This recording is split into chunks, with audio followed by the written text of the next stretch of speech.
Sir pre diabetic ఉన్నవాళ్ళు అంటే ఇంకొక 20-30 పాయింట్లనో 15 పాయింట్లనో ఇక మనం షుగర్లోకి దిగుతున్నాం హెరిడిటీ ఉంటుంది కదా సార్ ఖచ్చితంగా. సో అలాంటి వాళ్ళకి మీరు ఇచ్చే అడ్వైజ్ ఏమిటి యాక్చువల్గా? ఫస్ట్ రైస్ తగ్గించేయాలండి 100%. మీరు ఏ ఫుడ్ తింటే అనుకుంటే 6 గంటలు 7 గంటలు అరికెలో సామలో ఓ పూట, సాయంత్రం జొన్న రొట్టెలు, బాగా నడుస్తూ ఉండాలి రోజంతా. కొంచెం నడిచి కొంచెం పరిగెత్తగలిగితే ఎక్సలెంట్ రిజల్ట్స్ వస్తాయి. మరి ప్రీ డయాబెటిక్ అయితే వెరీ సింపుల్, రైసు గోధుమలు రెండు ఆపేయాలి. గోధుమలు ఈజ్ మోర్ డేంజరస్ అని డాక్టర్ బిఎం హెగ్డే చెప్తారు. సో గోధుమల్లో ఉండే గ్లూటెన్ ప్యాంక్రియాస్లో ఉండే బీటా సెల్స్ని డ్యామేజ్ చేసి you will be a permanent diabetic అని ఆయన చెప్పినాడు. ఆయన vice chancellor of Manipal medical university, ఆయన చాలా బుక్స్ కూడా రాశాడు. సో అది నేను ఐ బిలీవ్ ఇట్. దాన్ని మళ్ళీ రీసెర్చ్ చేయదలుచుకోవాలి. సో డయాబెటీస్ వాళ్ళందరూ వీటిని పక్కన పెట్టేసేయండి. పాలిష్ మీ అస్సలు తినద్దు. ఒక 3 months మీరు అరికెలు తినండి. ఆరికలు టేస్ట్గా ఉంటాయి. ఆరికల రవ్వతో ఉప్మా చేసుకోండి, ఆరికలతో అన్నం చేసుకోండి, కూరలన్నీ తినండి. సాయంత్రం జొన్న రొట్టెలు కానీ సద రొట్టెలు కానీ మార్చి తినండి. పొద్దున్నే రాగిజావ తాగండి. నడుస్తూ ఉండండి. పొద్దున్నే 1 గంట సేపు బాగా ప్రాణాయామ యోగా చేయండి. ఆ నూనె పూసుకొని బాడీకి అంత వారంలో ఒక రోజు ఎండలో ఉండండి. ఏమవుతుంది సార్ యాక్చువల్లీ అంటే మా తాతగారు కూడా కొబ్బరి నూనె పోసుకుని కాసేపు ఎండలో తిరిగి అంటే కావిడితో నీళ్లు మోసి ఆ ఎండలో వచ్చి ఆయన నడుముకి టవల్ అది కట్టుకుని బేర్ బాడీ ఉండేది, కింద లుంగి నడుముకి అది కట్టుకుని పైన అంతా ఏం ఉండేది కాదు, బనీను వేసుకుని తీసుకుని వచ్చేస్తుండేవాళ్ళు. అప్పుడు స్నానం చేసేవాళ్ళు ఆయన. అలాగా ఈ నూనె రాసుకుని స్నానం చేస్తే ఏం జరుగుతుంది యాక్చువల్గా? విటమిన్ D3 3 times ఎక్కువ అబ్జర్వ్ అవుతుంది. ఓకే, క్యాప్చర్ చేస్తుంది బాడీ. కాబట్టి పొద్దున్నేనే D3 అనేది కాదు, ఏ టైంలోనైనా ఎండలో ఉంటే విటమిన్ D3 వస్తుంది.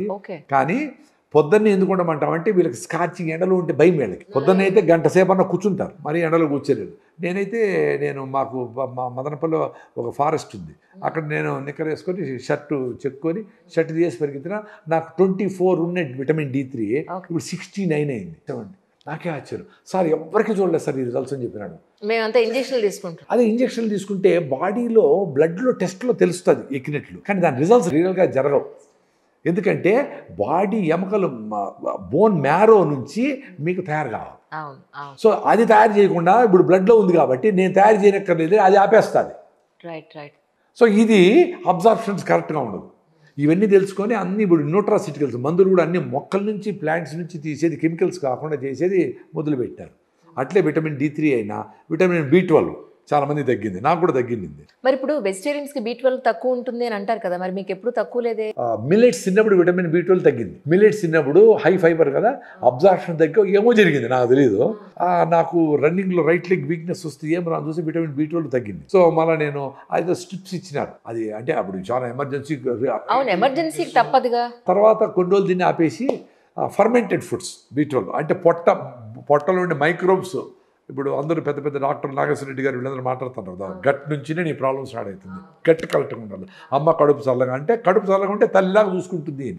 సో గట్ బ్రెయిన్ బ్యారియర్ అంటారు. అంటే పొట్టల నుంచి ఏది కానీ బ్రెయిన్లోకి అలౌ చేయదు, ఒక బ్యారియర్ ఉంటుంది అడ్డకట్ట, దాన్ని దాటుకొని పోతాయి మైక్రోబ్స్, పొట్టలో ఉండే మైక్రోబ్స్.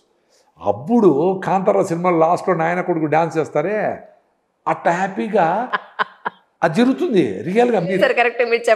మీరు పొట్ట కూల్గా ఉంటే, పొట్టలో మైక్రోబ్స్ బాగుంటే, ఫర్మెంటెడ్ ఫుడ్స్ తింటే, పుల్లటి మజ్జిగ తింటే, అంబలు తాగితే, ఈరోజు మిగిలిపోయిన అన్నంలో నీళ్లు పోసేసి తీసుకొని పొద్దున్న తాగేసేయండి ఒక గ్లాసు. భయంకరమైన మందులు, ఇంజక్షన్లు, కిడ్నీలు ఆపరేషన్లు, బైపాస్ సర్జరీలు, స్టంట్లు, ఇన్ని మందులు తింటారు కదా. అంబలు తాగండి, రాయిజావ తాగండి, జొన్న రొట్టె తినండి, అన్ని గుగ్గిళ్ళు తినండి. గుళ్ళే పెడతారు కదా గుగ్గిళ్ళు, శనగలు, అలసందలు, బఠానీలు, ప్రోటీన్ కోసం అది తినండి. B12 డెఫిషియన్సీ నాకు హై ఫైబర్ ఫుడ్ ఓన్లీ మిల్లెట్సే తిన్నా, నా రాగి ముద్దేసి పెట్టేసి, అదే కొర్రలు, సామలు, ఆరికలు ఇవన్నీ. అప్పుడు ఒక 9 నెలల తర్వాత 7 కిలోలు బరువు తగ్గి రన్నింగ్ చేస్తూ ఉన్నా. రన్నింగ్లో ఒక రోజు రైట్ లెగ్ వీక్నెస్ వచ్చింది. ఏమరా అని చెప్పి హాస్పిటల్ బెంగళూరు పోయి టెస్ట్ చేసి B12 డెఫిషియన్సీ ఉంది. అంటే మీ బేసిక్ మీరు తినే ఫుడ్ మొత్తం ఆపేసి కొత్త ఫుడ్కి పోకూడదు. మిల్లెట్స్ కూడా మొత్తం తినకూడదండి. ఒక పూట మిల్లెట్ తినండి. మరీ 100 కిలోలు ఉండే వాళ్ళు కావాలంటే మిల్లెట్స్ ఎక్కువ తిని, మీ ట్రెడిషనల్ ఫుడ్ మీరు రైస్ తింటా ఉంటే కూడా తెల్ల బియ్యం కాకుండా అన్పాలిష్డ్ బియ్యము, రెడ్ రైసో, బ్లాక్ రైసో, నవారా బియ్యము, రాజముడి బియ్యము అంటారు ఏమన్నా అట్లా తినండి మంచిగా, తప్పేం లే. సాయంత్రము అర్లీగా 6-7 గంటలకి జొన్నలు కూడా సూపర్ ఫుడ్, జొన్న రొట్టెలు సూపర్. సో అవి తిని మళ్ళీ రికవర్ అయ్యి ఒక 3-4 monthsకి మళ్ళీ రికవర్ అయ్యింది. అంటే ఇవన్నీ నా అనుభవాలతో చెప్తా ఉన్నాను. అవును సార్. ఇప్పుడు జొన్న రొట్టె అన్నారు కదా, జొన్న రొట్టె అంటే మన మొక్కజొన్న కదండి. మొక్కజొన్న కాదు, మామూలు జొన్నలు రౌండ్గా ఉంటాయి. ఆ జొన్నలు వేరా? పచ్చ జొన్నలు అంటారు. అవునవును. సూపర్ అవి. పచ్చ జొన్నలతో రొట్టె చేస్తే కొద్దిగా చిరు చేతి వస్తుంది, సూపర్ ఫుడ్. మీరు ఇన్ని జొన్నలతో 2 రొట్టెలు చిన్నవి అంటే వేడి నీళ్ళు పోసి 2 నిమిషాలు పెడితే అది కుక్ అవుతాయి. అప్పుడు ఇటు చపాతీలాగా రుద్దేయచ్చు. రాత్రి తిన్నా నేను అది. ఓకే. 5 నిమిషాలు నేర్చుకోవచ్చు. మీరు నెక్స్ట్ వీడియో ఎవరిదన్నా మంచిగా జొన్న రొట్టె ఎట్ట చేయాలా, రాగి ముద్ద ఎట్ట చేయాలా చెప్పించి మీతోనే చేస్తాను నేను. ఇంత సింపుల్ రా నాయనా అని చెప్పండి. వీళ్ళందరూ ఏమనుకుంటా ఉంటారంటే సాఫ్ట్వేర్ రాత్రి బౌళ్ళు కష్టపడి ఇంకేందో సబ్జెక్టు నేర్చుకుంటా ఉంటారు. పాప ఉద్యోగం పోతుందేమో అని భయపడి ఆ సబ్జెక్టులు కొత్తవన్నీ. ఇది చాలా కష్టం. అవన్నీ కష్టమైనవి కష్టపడతా ఉంటారు. ఇది చాలా ఈజీ. రాగి పిండి నీళ్ళలో కలిపేసి వేడి నీళ్ళలో పోసి తిప్పితే రాగి జావ రెడీ. అంతే, 5 సెకండ్లు చెప్పిన. దాన్ని ఎట్ట చేయాలని గూగుల్ చేయనక్కర్లే. రాగి పిండి నీళ్ళలో కలిపేయండి, ఉంటలు కట్టకుండా ఉంటుంది, కలిసిపోతుంది. కలుపుతూ ఉంటే ఉండలు కట్టకుండా ఉంటుంది. చన్నీళ్ళలో రాగి పిండి కలపాలి, వేడి నీళ్ళలో ఈ లిక్విడ్ పోయండి, అంతే. 5 సెకండ్లే కదా మనం చెప్పింది. మీకు ఇంకొంచెం చిక్కగా కావాలంటే పిండి ఎక్కువ వేసుకో, పలసగా ఎన్ని పిండి వేయాలా, ఎన్ని స్పూన్లు వేయాలా, ఎంతసేపు ఉడకబెట్టాలా, ఏమేమి ఉడతారే, ఎట్లా బాగా ఎట్లా చేయాలి. సరే, అట్లా జొన్న రొట్టె రాత్రి తిన్నా. ఎంత సింపుల్గా చపాతీలాగా ఉండిందండి, పలసగా పొరలుగా. ఎట్లమ్మా అంటే నేను చాలా మంది నేను ఇంకా జొన్న రొట్టె రాగి ముద్ద చేసేది వచ్చు నాకు.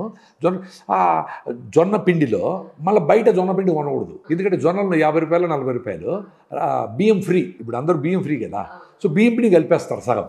అప్పుడు సో జొన్నల పిండి పట్టించుకొని ఆ పిండిలో వేడి నీళ్లు పోస్తే కొంచెం వేడిగా ఉంటే కొంచెం పిసికితే కుక్ అయిపోతుంది. అప్పుడు పిండి కొంచెం ముద్ద తీసుకొని మీరు చపాతీ పిండిలాగా రుద్దితే చపాతీలాగా వేసి కాల్చుకునేయచ్చు. అయితే పచ్చజొన్నలు తీసుకోమంటున్నాను. పచ్చజొన్నల పిండి చేసుకొని ఆ చపాతీలు 2 చపాతీలు, సాయంత్రం అందరూ అన్ని గుగ్గిళ్ళు, ఒక రోజు బఠానీలు, ఒక రోజు శనగలు, ఒక రోజు అదే బొబ్బర్లు, ఒక రోజు పెసలు, అతను నిమ్మకాయ పిండుకొని చాట్లాగా ఆనియన్స్ వేసుకొని ఇంకేందో మంచిగా ఒక కొబ్బరి చట్నీ ఏదైనా పెట్టుకొని అది తినేస్తే ఎందుకు వస్తాయి రోగాలు?